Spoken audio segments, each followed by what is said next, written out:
അപ്പോൾ നമ്മൾ നമ്മുടെ 3rd ചാപ്റ്ററിലേക്ക് കടക്കുകയാണ്. നമ്മുടെ ചാപ്റ്ററിന്റെ പേര് രീതികാവ്യ എന്നാണ്. രീതികാവ്യത്തിൽ നമ്മൾ ഇതിനു മുമ്പ് ഭക്തികാവ്യത്തിൽ നമ്മൾ 3 കവികളെ കുറിച്ച് പഠിച്ചു. ഇനി നമുക്കുള്ളത് രീതികാവ്യമാണ്. ആ രീതികാവ്യത്തിൽ 2 കവികളെ കുറിച്ചാണ് നമുക്ക് മെയിനായിട്ടും പഠിക്കാനുള്ളത്. ആരൊക്കെയാണ്? ബിഹാരി ഓർ പത്മാഗർ. ബിഹാരിയും പത്മാഗറുമാണ് നമ്മുടെ ഫേമസ് ആയിട്ടുള്ള രീതികാവ്യത്തിലെ 2 കവികൾ. ഈ രീതികാവ്യത്തെ 2ആയിട്ട് ഡിവൈഡ് ചെയ്തിട്ടുണ്ട്. അതിനകത്തൊക്കെ വരുന്നവരാണ് ഇവർ. അത് നമുക്ക് ഡീറ്റെയിൽഡ് ആയിട്ട് വലിയ ക്ലാസ്സുകളിൽ മാത്രം പഠിച്ചാൽ മതി. ഇപ്പോൾ രീതികാവ്യത്തിൽ ഫേമസ് ആയിട്ടുള്ള 2 കവികൾ ആരൊക്കെയാണ്? ബിഹാരി, പത്മാഗർ. അപ്പൊ നമുക്ക് ഇൻട്രൊഡക്ഷനിലേക്ക് പോകാം. ഹിന്ദി സാഹിത്യമേം ഭക്തികാൽ കെ ബാദ് രീതികാൽ ആത്ത ഹെ. നമ്മൾ ഇതിനു മുമ്പ് പഠിച്ചത് ഭക്തികാലമായിരുന്നു. അപ്പൊ ഭക്തികാലത്തിന് ശേഷം വരുന്ന കാലമാണ് ഏത്? രീതികാലം. രീതികാൽ മേ ഭക്തി ഔർ നീതി കി ധാരാ തോ ബനി രഹി, പ്രകൃതി ചിത്रण ഭി ഹുവ. ഏതൊക്കെ ഉണ്ടായിരുന്നു? ഭക്തികാലത്തിന്റെയും രീതികാലത്തിന്റെയും ഒരു ഒഴുക്ക് നമുക്ക് അതിനകത്ത് കാണാൻ പറ്റും. അതോടൊപ്പം പ്രകൃതി ചിത്രണവും നമുക്ക് കാണാൻ കഴിയും.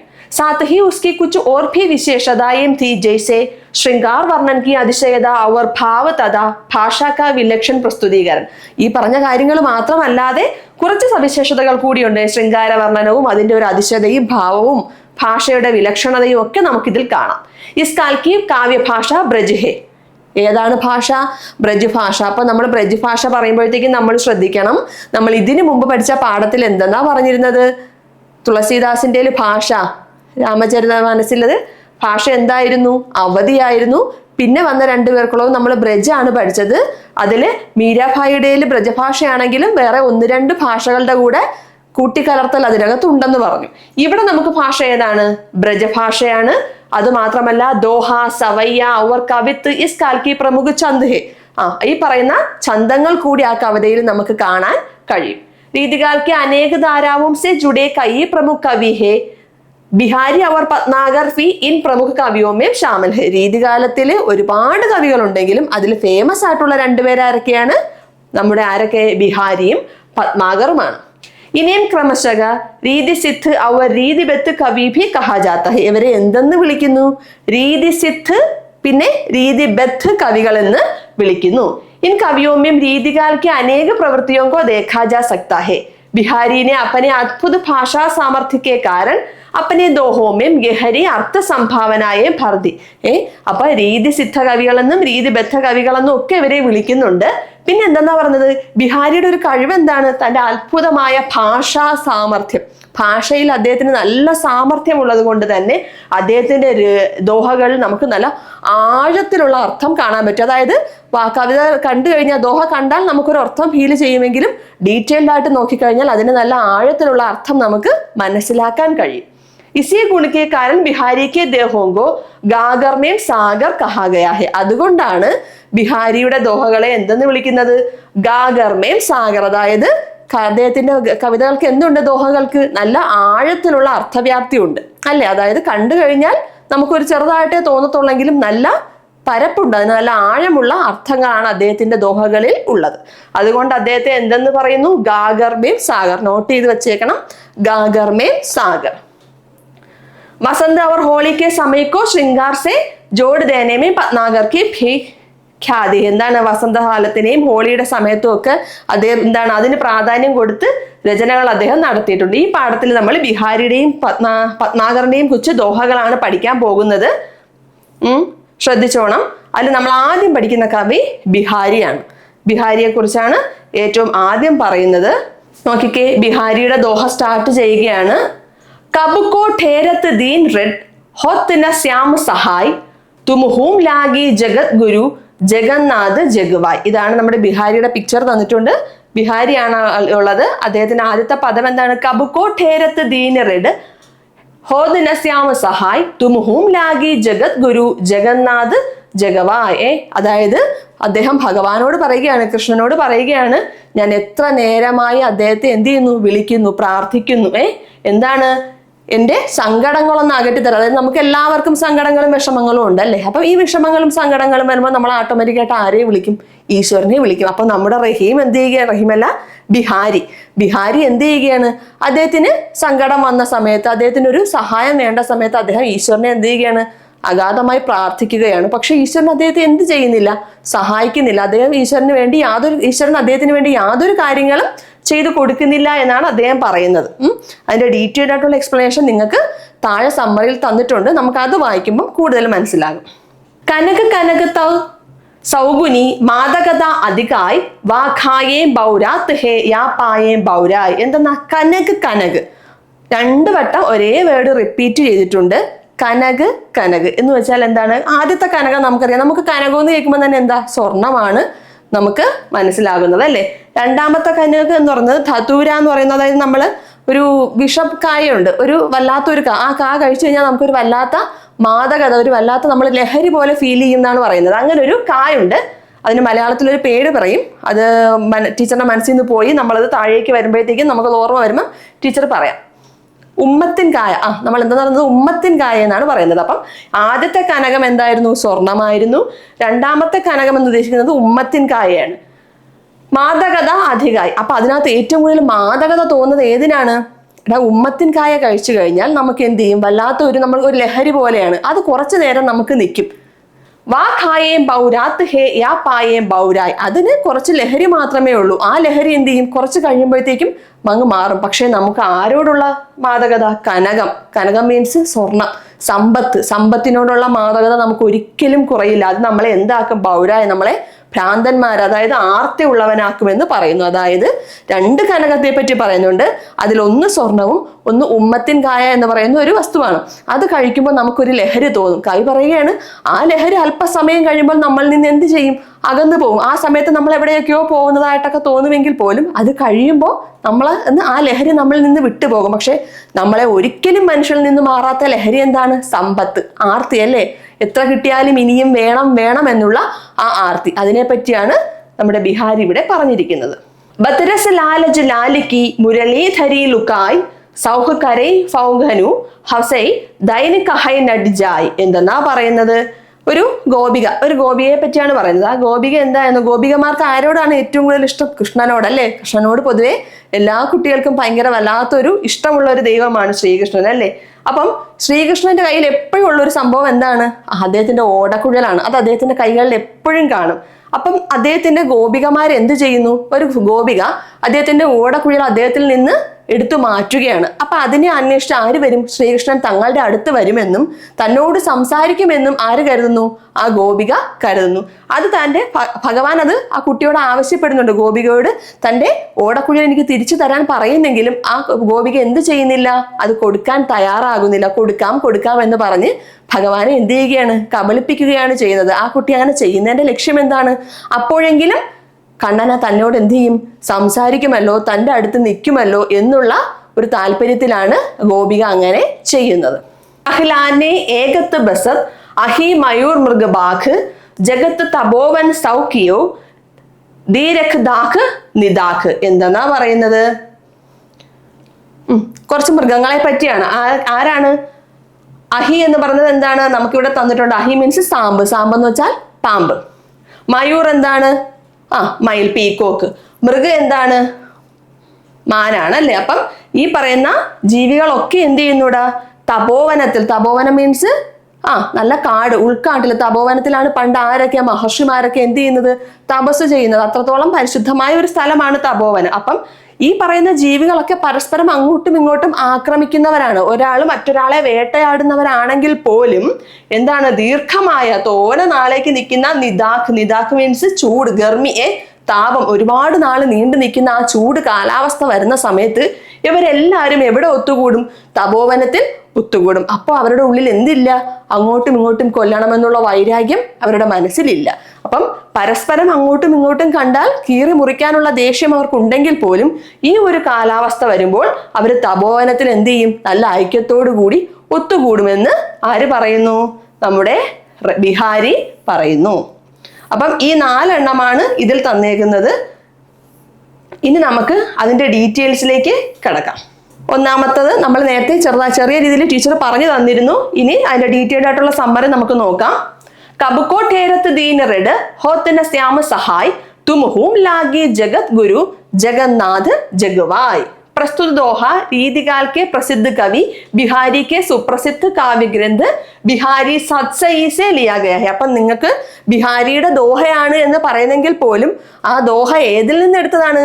അദ്ദേഹത്തിന്റെ ബിഹാരി സത്സൈ എന്ന് പറയുന്ന അദ്ദേഹത്തിന്റെ ഒരു ഗ്രന്ഥമുണ്ട്, അതിൽ നിന്ന് എടുത്ത കുറച്ച് വരികളാണ്. അപ്പം നിങ്ങൾക്ക് ഈ ഒരു ദോഹ തന്നിട്ട് അതിനെപ്പറ്റി എഴുതാൻ പറഞ്ഞാൽ നിങ്ങൾ ആദ്യം എഴുതണം പ്രസ്തുത ദോഹ ആരുടേതാണ്? ബിഹാരിയുടേതാണ്.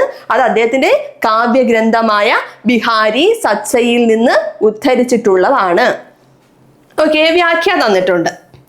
कवि कहता है कि मैं कब से तुम्हें दिन स्वर में पुकार रहा हूँ, अर्थात कितने लंबे समय से अपने दुखों का निवारण करने के लिए तुम्हारा स्मरण कर रहा हूँ, पर हे श्री कृष्ण तुम मेरी सहायता नहीं करते, मेरे दुखों को दूर नहीं करते. എന്തെന്നാ പറയുന്നത്? ഞാൻ എത്രയോ നേരമായി അങ്ങയെ വിളിച്ചുകൊണ്ടിരിക്കുന്നു, എനിക്ക് സഹായം ചെയ്യാൻ, എൻ്റെ ദുഃഖങ്ങൾ അകറ്റാൻ ഞാൻ എത്രയോ നേരമായി അങ്ങയെ ഉരുവിട്ട് വിളിക്കുന്നു, പക്ഷെ അങ്ങ് എന്ത് ചെയ്യുന്നില്ല? എന്നെ സഹായിക്കുന്നില്ല, എൻ്റെ ദുഃഖങ്ങളെ അകറ്റുന്നതും ഇല്ല. ഹേ സാരി ദുനിയാക്കെ ഗുരു, ഈ ലോകത്തിന്റെ ഗുരുവായ അങ്ങ്, ഹേ ജഗത്ത് കെ സ്വാമി, ഈ ലോകത്തിന്റെ സ്വാമിയാണ് അങ്ങ്. ലഗ്താഹേക്ക് തുമേ ഫി സംസാർ കി ഹവാ ലഗ് ഗയി, എനിക്ക് തോന്നുന്നു താങ്കൾക്കും എന്ത് പറ്റിയിരിക്കുന്നു? ഈ ലോകത്തിന്റെ കാറ്റടിച്ചിരിക്കുന്നു. എന്ന് വെച്ചാൽ എന്താണ്? നമ്മളിപ്പോ വേറൊരു നാട്ടിലൊക്കെ ചെന്നിട്ട് കുറച്ച് നാളൊക്കെ നിന്നിട്ട് തിരിച്ചു വരുമ്പോഴത്തേക്കും നമ്മുടെ വീട്ടിലുള്ളവർ നമ്മളോട് പറയും, നിനക്കെന്താ അവിടുത്തെ കാറ്റേറ്റത് കൊണ്ടാണോ ഒരു മാറ്റം എന്നൊക്കെ നമ്മൾ പറയാറില്ലേ? അതുപോലെ തന്നെ എന്താണ് നമ്മുടെ ബിഹാരി എന്ത് ചെയ്യുകയാണ്? ഭഗവാനോട് പരാതി പറയുകയാണ്. എന്താണ്? ലഗ്താഹേക്ക് തുമേം ഫി, എനിക്ക് തോന്നുന്നു നിങ്ങൾക്കും ഈ സംസാർക്കി ഹവാലകി, ഈ ലോകത്തിന്റെ കാറ്റടിച്ചിരിക്കുന്നു. നമ്മുടെ ലോകത്തിന്റെ പ്രത്യേകത എന്താണ്? ജയ്സേ ഇസ് ദുനിയാമേം സബ് ലോക അപ്പനെ ആത്മേ മസ്ത് രഹേ, എല്ലാവർക്കും അവനവന്റെ കാര്യം. അങ്ങനെ ആയതുകൊണ്ടായിരിക്കും ഞാൻ ഇത്രയും നേരം വിളിച്ചിട്ടും ഭഗവാൻ എൻ്റെ അടുത്ത് വരാത്തത്. കാരണം താങ്കൾക്കും ഈ ലോകത്തിന്റെ കാറ്റടിച്ച് താങ്കളും അങ്ങനെയായി മാറിയിരിക്കുന്നു എന്ന് ആര് പറയുന്നു? ബിഹാരി പറയുന്നു. കോയി കിസിക്ക് ദുഃഖമേ ഹാത്ത് നഹീം ബാൺത, നമ്മുടെ ഈ ലോകത്തിന്റെ പ്രശ്നം എന്താണ്? ആർക്കൊരു ദുഃഖം വന്നാലും ആരും ഒരു കൈ സഹായിക്കില്ല. अपनी प्रशंसा और प्रभुता का आनंद लेता रहता ऐसा ही तुम भी कर रहे हो. സ്വന്തം സന്തോഷം, സ്വന്തം നിലനിൽപ്പ്, അത് മാത്രമേ എല്ലാവർക്കും ഉള്ളൂ. അല്ലാതെ ഒരു ദുഃഖം വന്നാൽ മറ്റൊരാളെ ആരും ഈ ലോകത്ത് സഹായിക്കുന്നില്ല. താങ്കൾക്കും ആ കാറ്റേറ്റ് താങ്കളും അതുപോലെയായി മാറിയിരിക്കുകയാണോ? അതുകൊണ്ടാണോ ഞാനൊരു സഹായത്തിന് വിളിച്ചിട്ട് എൻ്റെ അടുത്തേക്ക് ഓടിയെത്താൻ താങ്കൾക്ക് ഇത്ര താമസം എന്ന് ആര് പറയുന്നു? ബിഹാരി പറയുന്നു. അടുത്തത് രണ്ടാമത്തെ സ്റ്റാൻസ് നോക്കണം. കനക കനകതയും സൗഗുനി മാദകത അധികായ് വാ ഖായേ ബൗരാത്ത് ഹേ യാ പായേ ബൗരായ് എന്ന് വെച്ചാൽ എന്താണ്? प्रस्तुत दोहे में कवि ने अचानक धन प्राप्त होने वाले व्यक्ति के नशे का वर्णन किया है. പ്രസ്തുത ദോഹയിൽ കവി എന്താണ്? പെട്ടെന്ന് സമ്പത്ത് കയ്യിലേക്ക് വരുമ്പോഴുള്ള ഒരാളുടെ ഒരു ലഹരി, ആ ഒരു മാദകതയെ പറ്റിയാണ് കവി ഇവിടെ പറയുന്നത്. कवि का कहना है कि यह नशा मादक पदार्थों के जीवन से होने वाले नशे से 100 गुना अधिक बुरा होता है. ഈ ഒരു ലഹരി എന്ന് പറഞ്ഞാൽ എന്താണ്? എന്തെങ്കിലും ലഹരി പദാർത്ഥങ്ങൾ കഴിക്കുമ്പോൾ ഉണ്ടാകുന്ന ലഹരി എന്ന് വെച്ച് കഴിഞ്ഞാൽ കുറച്ചു നേരത്തേക്കേ നിൽക്കുള്ളൂ. അതിനേക്കാൾ 100 ഇരട്ടി വിഷമാണ് എന്ത്? നമ്മുടെ സമ്പത്തിനോടുള്ള മാദകത എന്ന് പറയുന്നത്. ശ്രദ്ധിച്ചോണം, ഞാൻ നേരത്തെ പറഞ്ഞിരുന്നു ഇസ് ദോഹേമേം കനക് ശബ്ദ പർ ധ്യാൻ ദേ. നിങ്ങൾ ശ്രദ്ധിക്കേണ്ട ഒരു വാക്കാണേത്? കനക്. ജിസ്കാ പ്രയോഗ ദോ ബാർ കിയാ ഗയാ ഹെ. 2 വട്ടം ഏത് വാക്ക്? കനക് എന്ന് പറയുന്ന വാക്ക് പ്രയോഗിച്ചിട്ടുണ്ട്. ആപ് ജാൻതേ ഹേ കി കനക് കാ അർത്ഥ ഹോത്താ ഹെ സോന. നിങ്ങൾക്ക് നന്നായിട്ട് അറിയാം കനകത്തിന്റെ അർത്ഥം എന്താണ്? സോന എന്നാണ്. पहले सोना शब्द का प्रयोग मात्र एक धातु के लिए ही नहीं किया जाता था, बल्कि वह धन दौलत के पर्याय के रूप में भी होता था. ഇവിടെ ആദ്യം കനക് എന്ന് പറയുന്നത് ഒരു ധാതുവിന്റെ രൂപത്തിൽ മാത്രമല്ല, പിന്നെ എന്തൊക്കെയാണ്? നമ്മുടെ ധനവും ദൗലത്ത്, നമ്മുടെ സമ്പാദ്യം മൊത്തം എല്ലാത്തിനെയും കൂടെ ചേർത്താണ് പറയുന്നത്. आप जानते ही होंगे कि पुराने समय में सोने की मुद्रा का चलन था. आगे चलकर अन्य प्रकार की मुद्रा के चलन के बाद भी सोने का महत्व ധൻ സമ്പത്തിക്ക് രൂപമേ ബനാ രഹാ ഹെ. നമ്മുടെ ഈ രൂപയൊക്കെ ഉണ്ടാവുന്നതിന് മുമ്പ് എന്തായിരുന്നു?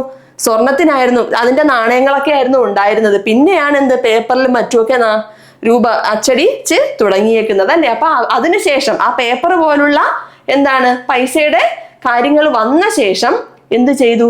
നമ്മുടെ ഈ സോനയെ ധനത്തിന്റെ അല്ലെങ്കിൽ സമ്പത്തിന്റെ രൂപത്തിലേക്കായിട്ട് നമ്മൾ മാറ്റിയെടുത്തു അല്ലേ? സോനയ്ക്ക് അതിരിക്ത് കനക ശബ്ദ കാ ഏക് ഓർ അർത്ഥ ഹെ. ഇവിടെ സോന എന്ന് പറയുന്ന വാക്കിന് സ്വർണം എന്നല്ലാതെ വേറൊരു അർത്ഥം കൂടിയുണ്ട്. അതാണ് ഏത്? ധതൂര. ധതൂര മീൻസ് ഞാൻ പറഞ്ഞു ഉമ്മത്തിൻ കായാണേ. ധതൂര ഏക് പ്രകാർ കാ ഫൽ ഹോത്ത ഹെ, അത് ഒരു തരത്തിലുള്ള പഴമാണ്. ജിസെ ഖാനെ സെ നശ ഹോ ജാത്ത ഹെ, അത് കഴിച്ചാൽ നമുക്കൊരു നശ, ഒരു ലഹരി അനുഭവപ്പെടും. ദോഹെ മേം ആയ ഏക് ഓർ ശബ്ദ ബൗരാത്ത് യാ ബൗരായി പർ ധ്യാൻ ദീജിയെ. പിന്നെ വരുന്നത് ഒരേപോലെ വരുന്ന രണ്ട് വാക്ക്, പക്ഷെ ചെറിയ വ്യത്യാസമുണ്ട്. ഏതൊക്കെയാണ്? ബൗരാത്തും ബൗരായി. അത് ശ്രദ്ധിക്കണം. बौराना का अर्थ होता है मस्तिष्क की वह अवस्था जिसमें आदमी बहकी बातें करते हैं, यानी उसका व्यवहार सामान्य नहीं रहता. അതായത് ബൗരാന മീൻസ് നമ്മുടെ തലച്ചോറിന്റെ ഒരു അവസ്ഥ. നമ്മൾ എന്താണ് മദ്യപിച്ച് തലയ്ക്കൊക്കെ വല്ലാത്ത ഓളം എന്നൊക്കെ നമ്മൾ പറയത്തില്ലേ, കിറങ്ങി നടക്കുക എന്നൊക്കെ പറയുന്ന പോലെ ഒരവസ്ഥ. നമ്മുടെ വ്യവഹാരം, നമ്മുടെ പെരുമാറ്റം എന്താണെന്നുള്ളത് സാധാരണ രീതിയിൽ നിന്നും വ്യത്യസ്തമായിട്ട് നമ്മൾ പെരുമാറും. नशे की तरंग में उसकी सहजता नष्ट हो जाती है और सोचते विचारने की शक्ति समाप्त हो जाती है. നമുക്ക് ചിന്തിക്കാനുള്ള ശക്തിയൊക്കെ എന്ത് ചെയ്യും? ആ മാദക പദാർത്ഥം ഉപയോഗിക്കുമ്പോൾ നമുക്ക് നഷ്ടപ്പെടും. അതാണ് ഏത്? ബൗരാന എന്ന് പറയുന്നതിന്റെ അർത്ഥം. सामान्य व्यवहार में बौराना शब्द का प्रयोग पागलाना या पागल होना के अर्थ में भी किया जाता है. സാധാരണ നമ്മൾ ഭ്രാന്ത് എന്നുള്ള രീതിയിലൊക്കെയാണ് ആ വാക്ക് ഉപയോഗിക്കുന്നത്. പ്രസ്തുത ദോഹയമേം കവി കാ മാന്ന ഹെ, ഈ പറയുന്ന ദോഹയിൽ കവി എന്തെന്നാ ചിന്തിക്കുന്നത്?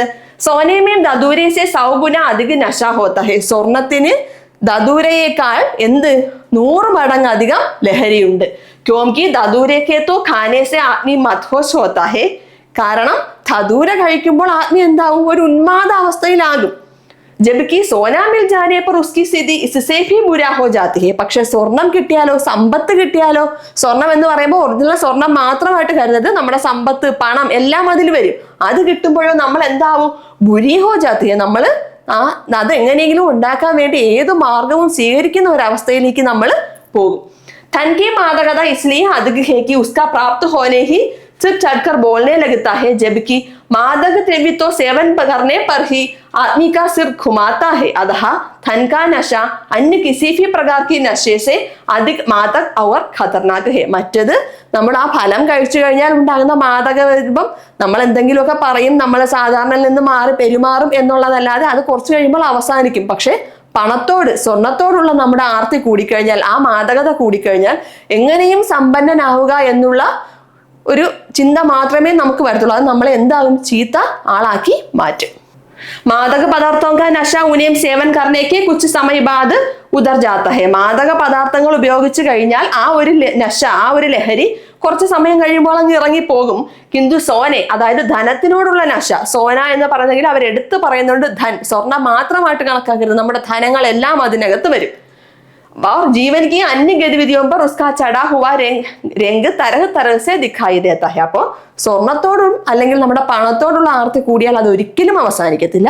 പക്ഷെ ലഹരി പദാർത്ഥങ്ങളെക്കാൾ കടുപ്പമാണ് എന്തിനോടുള്ള മാദകത? പണത്തിനോട് അല്ലെങ്കിൽ ധനത്തിനോടുള്ള മാദകത എന്ന് ആര് പറയുന്നു? നമ്മുടെ കവി പറയുന്നു. അപ്പൊ ഇവിടെ പറഞ്ഞ രണ്ട് കാര്യങ്ങള്, കനകിന് രണ്ടർത്ഥം, സോന എന്നും ധതൂര എന്നും. ഇനി നമുക്ക് അതിൽ നിന്ന് 1-2 ചെറിയ ക്വസ്റ്റ്യൻ ആൻസറുകൾ തന്നിട്ടുണ്ട്. അത് നിങ്ങൾക്ക് നോട്ട്സിൽ തരും. അതുപോലെ തന്നെ അതിന്റെ ആൻസറുകൾ ടെക്സ്റ്റിന്റെ ബാക്ക് സൈഡിൽ കിടപ്പുണ്ട്. അടുത്തത് 3ാമത്തെ സ്റ്റാൻസ ആയിരുന്നു. ബത്തരസ് ലാലച്ച് ലാലിക്കി മുരളീധരി ലുക്കായ് സൗഹ് കരൈ ഭൗഹനു ഹസൈ ദൈനിക ഹൈ നഡ്ജായ്. എന്തെന്നാ പറയുന്നത്? ഹാം കൃഷ്ണ അവർ രാധാക്കെ പ്രേമക സുന്ദർ നിരൂപൺ ഹേ. രാധ ആരായിരുന്നു? കൃഷ്ണന്റെ ഏറ്റവും ഇഷ്ടപ്പെട്ട പെൺകുട്ടി, ഗോപികയായിരുന്നു അല്ലേ? നോക്കിക്കേ, ഗോപികോങ്കോ കൃഷ്ണസെ ബാത് കർണ അച്ഛാ ലഗത്ത ഹെ. ഗോപികമാർക്കാണെങ്കിൽ കൃഷ്ണനോട് കാര്യം പറയാൻ ഭയങ്കര ഇഷ്ടമാണ്. കോയി ഏക് ഉൻകി ബാംസുരി കോ ചിപ്പാ ദേത്തി ഹെ, कृष्ण उसे कसम देते हैं तो वह फौहों की मुस्कुराती है, वापस देने की बात कहकर फिर मुकर जाती है. स्पष्ट है कि कोई गोपी अपने आप को कृष्ण से बात करने के लोभ को रोक नहीं पाती.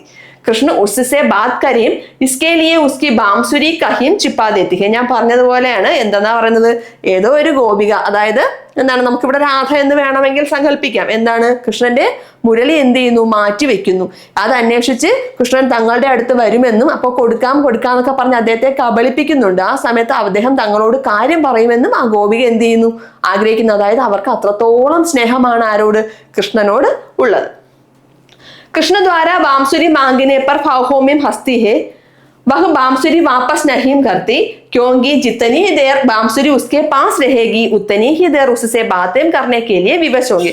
ഭഗവാൻ കൃഷ്ണൻ എന്ത് ചെയ്യുന്നു, അവരോട് ആ ബാംസുരി ആവശ്യപ്പെടുമ്പോൾ അവർക്ക് അദ്ദേഹത്തെ കാണുമ്പോൾ എന്താണ്, പുഞ്ചിരിയാണ് തോന്നുന്നത്. അവർ കൊടുക്കാം എന്ന് പറഞ്ഞ് അദ്ദേഹത്തെ കബളിപ്പിക്കുന്നു. അവരുടെ ആഗ്രഹം എന്താണ്, ജിത്തനി ദേർ ബാംസുരി ഉസ്കെ പാസ് രഹേഗി, എത്രത്തോളം നേരം ആ ഓടക്കുഴൽ തങ്ങളുടെ കയ്യിൽ ഇരിക്കുമോ ഉത്തനീഹി ദേർ, അത്രയും നേരം ഉസസെ ബാത്തേം കർണേക്ക് ലിയെ വിവശോഗി, തങ്ങളോട് കാര്യം പറയാൻ ആര് തയ്യാറാകേണ്ടി വരും, കൃഷ്ണൻ തയ്യാറാകേണ്ടി വരും. ഈ ഓടക്കുഴൽ കയ്യിൽ ഇരിക്കുന്നിടത്തോളം കാലം ഭഗവാൻ തങ്ങളോട് കാര്യം പറയുമെന്നോ, അത് കൊടുത്തു കഴിഞ്ഞാൽ അദ്ദേഹം പോകും. അതുകൊണ്ട് അത് കൊടുക്കാതെ കൊടുക്കാം എന്ന് പറഞ്ഞ് ഭഗവാനെ അവരെന്ത് ചെയ്യുന്നു, കബളിപ്പിക്കുകയാണ് ചെയ്യുന്നത്. ആ ബിഹാരിക്ക് ദോ ദോഹോं की व्याख्या पढ़ चुके, एक दोहा सरल भाषा में सरल भाव वाला है, संकेत आपको मिल ही गए तो फिर क्या देर. അപ്പൊ എന്താ പറയുന്നത്, അദ്ദേഹത്തിന്റെ ഭാഷ, നമ്മൾ 2 ദോഹ വായിച്ചു അദ്ദേഹത്തിൻ്റെത്. അതിൽ അദ്ദേഹം ഉപയോഗിച്ചിരിക്കുന്ന ഭാഷ വളരെ സരളവും ലളിതവുമായ ഭാഷയാണ് അദ്ദേഹം ഉപയോഗിച്ചിരിക്കുന്നത്. അടുത്തത് 4-ാമത്തതാണ്. കഹലാനെ ഏകത്ത് ബസത് അഹി മയൂർ മൃഗബാഖ് ജഗത് തപോവൻ സൗഖ്യൗ ധീരക് ദാഖ് നിദാഖ്. എന്താ പറയുന്നത്, ഇനി നമ്മൾ ഇത്രയും നേരം വായിച്ച പോലെയാണോ, ഇതിനകത്ത് എന്താണ് ഒരു പ്രകൃതി ചിത്രണത്തിന്റെ ഒരു ടച്ച് നമുക്ക് ഫീൽ ചെയ്യുന്നുണ്ട്. തപോവനം, മൃഗങ്ങൾ എന്നൊക്കെ പറയുമ്പോൾ പ്രകൃതിയിലേക്ക് കടന്നു പോവുകയാണ് ആര്, നമ്മുടെ കവി അല്ലേ. എന്താ പറയുന്നത്, ബിഹാരിക്ക് പ്രകൃതി ചിത്रण വാലെ ദോഹയ്ക്കോ ശബ്ദാർത്ഥ സഹിത പഠി. ഇത് പ്രകൃതിയെ പറ്റിയുള്ള പ്രകൃതി ചിത്രണത്തെ പറ്റി ബിഹാരി പറയുന്ന ദോഹയാണ് ഈ 4-ാമത്തെ സ്റ്റാൻസ്. കഹിലാനെ ശബ്ദ पर നമ്മൾ എന്ത് ചെയ്യുന്നത് നോക്കി, കഹിലാനെ ശബ്ദ का अर्थ कहलाने फर के लिए नहीं है, यहाँ कहलाने का अर्थ है व्याकुल होकर. എന്താണ് കഹിലാനെ എന്ന് വെച്ചാൽ അർത്ഥം, വ്യാകുലമായിട്ട് അല്ലെ. എന്ന് വെച്ചാൽ വ്യാകുല നമുക്ക് വെച്ചാൽ എന്താണ്, അപ്പോ നമുക്ക് എന്താണ്, നമ്മൾ ശ്രദ്ധിക്കേണ്ട ഒരു വാക്ക് എന്താണ്, കഹിലാനെ. കഹിലാനെ ശബ്ദ का अर्थ है कहलाने फर के लिए नहीं है, यहाँ कहलाने का अर्थ है व्याकुल होकर. അതെന്താണെന്ന് നമുക്ക് താഴേക്ക് മനസ്സിലാകും. കഹിലാന ക്രിയാശബ്ദ का പ്രതിഭാഷ में इसी अर्थ में പ്രയോഗം, അതായത് ഈ പറയുന്ന അർത്ഥത്തിലാണ് കപിലാന എന്ന് പറയുന്ന വാക്കിവിടെ പ്രയോഗിച്ചിരുന്നു. തപോവൻ की विशेषता क्या होती है, എന്താണ് തപോവനത്തിന്റെ ഒരു സവിശേഷത എന്ന് പറയുന്നത്, जानते हैं ना, നിങ്ങൾക്ക് അറിയാമോ, എന്താണ് അറിയാലോ, പഠാഹി ഹോഗ ഋഷിയോ മുനിയോ ഒക്കെ സന്ദർഭമേ ഈ ശബ്ദക്കോ. നമ്മള് പണ്ട് എന്താണ് ഋഷിമാരും മുനിമാരും ഒക്കെ ഉള്ള സമയത്ത് നമ്മൾ കേട്ടിട്ടുണ്ട് തപോവനം, ഉദ്ഘാടനം ഒക്കെ അല്ലേ. എന്താണ്, जी हाँ वही होता था तपोवन जहाँ ये लोग तपस्या करते थे और जहाँ किसी भी किस्म की हिंसा वर्जित होती है. എന്താണ്, അവിടെ ഹിംസയൊന്നും ഉണ്ടായിരുന്നില്ല, നമ്മുടെ സന്യാസിമാര് തപസ് ചെയ്തിരുന്ന സ്ഥലം എന്നൊക്കെ പറഞ്ഞ് നമ്മൾ തപോവനത്തെ കുറിച്ച് കേട്ടിട്ടുണ്ട് അല്ലെ. കഫി കഫി ദുഃഖ് പീഡ യാ സങ്കട ഏക് ദൂസരേക്ക് വിരോധിയോ കോഫി ഏക് കർ ദേതാ. ഇടയ്ക്കിടയ്ക്ക് ദുഃഖവും വേദനയും സങ്കടവും എല്ലാം പരസ്പരം വിരോധികളാണെങ്കിൽ പോലും അവർ എന്ത് ചെയ്യുന്നു, ഒരുമിപ്പിക്കുന്നു. അതായത് നമ്മൾ നോക്കി, അർത്ഥാത് ജഗത്മേ തപോവൻ കീസി സ്ഥിതി ഉത്പന്ന കർ ദേത്തെ. അതായത് നമ്മുടെ ലോകത്തിലും ഇപ്പൊ എന്തിന്റെ സ്ഥിതി വന്നിരിക്കുന്നു, തപോവനത്തിന്റെ അവസ്ഥ എന്ന് വെച്ചാൽ ഈ ദോഹയിലെ ആ ഒരു അവസ്ഥയെ പറ്റിയാണ് പറഞ്ഞത്. നോക്കി, आपने पढ़ ही लिया होगा कि धाक का अर्थ होता है ताप, निदाख, गर्मी. ഇതൊക്കെ എന്താണ്, ചൂട്, ലംബേ സമയത്തൊക്കെ ദീർഘനേരമുള്ള ചൂട്, ഒരുപാട് കാലം നീണ്ടിരിക്കുന്ന ചൂട്. ടീച്ചർ ഇവിടെ നിങ്ങൾക്ക് ഡീറ്റെയിൽസ് ആയിട്ട് സമ്മറി തന്നിട്ടില്ല, നിങ്ങൾ അത് മനസ്സിലാക്കണം എന്നാണ് കവിയുടെ പറഞ്ഞേക്കുന്നത്. എന്താണ് നമ്മൾ അപ്പൊ അവിടെ പറഞ്ഞത്, പരസ്പരം വിരോധികളായിട്ടുള്ള മൃഗങ്ങൾ, അതായത് ഒരു മൃഗം മറ്റൊരു മൃഗത്തിനെ ആക്രമിക്കുന്ന അവസ്ഥയിലായിട്ട് പോലും ദീർഘകാലം നീണ്ടു നിൽക്കുന്ന ചൂട് കാലാവസ്ഥ വരുമ്പോൾ അവരെല്ലാവരും കാട്ടിൽ എന്ത് ചെയ്യുന്നു, ഒരേ സ്ഥലത്ത് ഒത്തുചേരുന്നു. അപ്പോൾ അവർക്കിടയിൽ എന്ത് വരുന്നില്ല, വൈരാഗ്യം വരുന്നില്ല. തപോവനത്തെ പറ്റിയും ആ കാടിന്റെ സൗന്ദര്യത്തെ പറ്റിയും അവിടുത്തെ മൃഗങ്ങളെ പറ്റിയും ഒക്കെയാണ് ഈ ദോഹയിലൂടെ അദ്ദേഹം പറയുന്നത്. ഭാവ സൗന്ദര്യവും ശില്പ സൗന്ദര്യവും ഉണ്ട്. ആരുടെയൊക്കെ, ബിഹാരിയുടേതുണ്ട്, പത്മാകറിൻ്റെതും ഉണ്ട്. പത്മാകർ നമ്മൾ പഠിച്ചിട്ടില്ല. ബിഹാരിയുടെ നമ്മുടെ എന്താണ് പറയാനുള്ളത്, ഭാവ ശില്പ സൗന്ദര്യമാണ് പറഞ്ഞത്. അതിന് മെയിൻ ആയിട്ടുള്ള കുറച്ച് പോയിന്റ്സ് മാത്രമേ ടീച്ചർ പറയുന്നുള്ളൂ. അല്ലാതെ നമുക്ക് ഇത്രയും ഡീറ്റെയിൽസ് ഒന്നും വേണ്ട. ടീച്ചർ വായിച്ചിട്ട് വേണ്ട കാര്യം റിപ്പീറ്റ് ചെയ്ത് പറയും.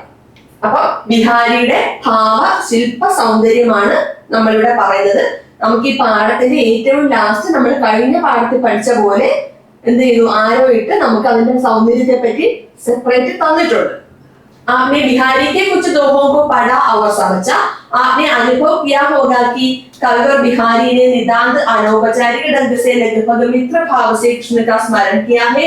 रीतिसिद्ध बिहारी रीतिकाल के प्रतिनिधि कवि माने जाता है. രീതികാലത്തിൽ തന്നെ ഞാൻ പറഞ്ഞു, നമ്മൾ പറഞ്ഞു രീതിസിദ്ധമുണ്ട്, രീതിബദ്ധമുണ്ട്. അതിനകത്ത് രീതിസിദ്ധ കവിയാണ് ആര്, ബിഹാരി എന്ന് പറയുന്നത്. രീതി കാവ്യക്ക് പ്രമുഖ പ്രവൃത്തി ശൃംഗാർ വർണ്ണൻ. രീതി കാവ്യങ്ങളുടെ ഒരു പ്രധാന പ്രവൃത്തി എന്തായിരുന്നു, ശൃംഗാർ വർണ്ണൻ. നോട്ട് ചെയ്യേണ്ട ഒരു പോയിന്റ് ആണ്. ബിഹാരി ഏത് കവിയാണ്? രീതിസിദ്ധ ബിഹാരിയാണ്. ശൃംഗാര വർണ്ണനമാണ് രീതികാവ്യങ്ങളുടെ ഒരു പ്രധാന സവിശേഷത. श्रृंगार के संयोग पक्ष की प्रस्तुति मन को छू लेने वाली है। इसके लिए बिहारी ने नायक नायिका की अनेक दैनिक गतिविधियों को आधार बनाया। भक्ति और श्रृंगार के अतिरिक्त बिहारी ने नीति काव्य भी लिखा है, पर प्रकृति चित्रण के जितने सुंदर दोहे उन्हें लिखे हैं अन्यत्र दुर्लभ है।